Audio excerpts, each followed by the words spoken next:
नमस्कार, देशोन्नतीमध्ये मी ऐश्वर्या शिंदे आपलं स्वागत करते। पाकिस्तानची फाळणी होऊन 1971 मध्ये बांगलादेशची निर्मिती झाली होती। त्यानंतर पाकिस्तानमधील अंतर्गत परिस्थिती शांत झाली नाही।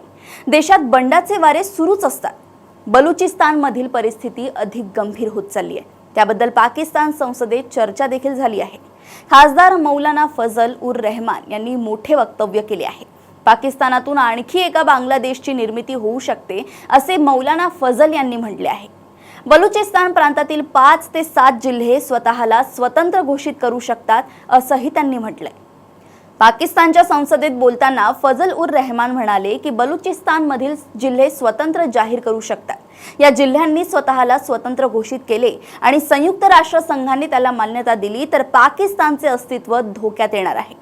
कुर्रम भागात हिंसाचार वाढत असताना फजल उर रहमान यांचे वक्तव्य आले आहे। या भागात दीर्घ काळापासून शिया आणि सुन्नी यांच्यात वाद सुरू आहे।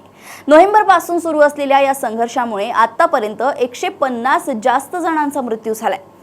या भागातील कबायली गट मशिगन आणि इतर अत्याधुनिक शस्त्रांनी लढत आहेत। त्यामुळे अफगाणिस्तान जवळ असलेला हा पहाडी भाग पूर्णपणे वेगळा झालाय। बलुचिस्तान पाकिस्तानमधील सर्वात मोठा भूभाग आहे, परंतु या भागात लोकसंख्या अत्यंत कमी आहे। केवळ 2% लोकसंख्या या भागाची आहे।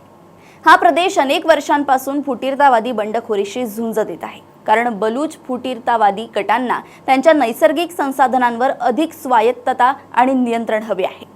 या संघर्षामुळे या प्रांतात अनेक दशकांपासून हिंसाचार आणि मानवाधिकार उल्लंघनाच्या घटना घडल्या आहेत। बलुचिस्तानमध्ये विरोधात बोलणारे कार्यकर्ते आणि नागरिक बेपत्ता होत आहेत। पाकिस्तानी अधिकाऱ्यांच्या या कारवाईमुळे स्थानिक लोकांमध्ये असंतोष पसरलेला आहे। त्यामुळे विद्रोह अधिक वाढतोय। ठळक घडामोडींसाठी देशोन्नती न्यूज चॅनलला सबस्क्राइब करा आणि बेल आयकॉन प्रेस करा।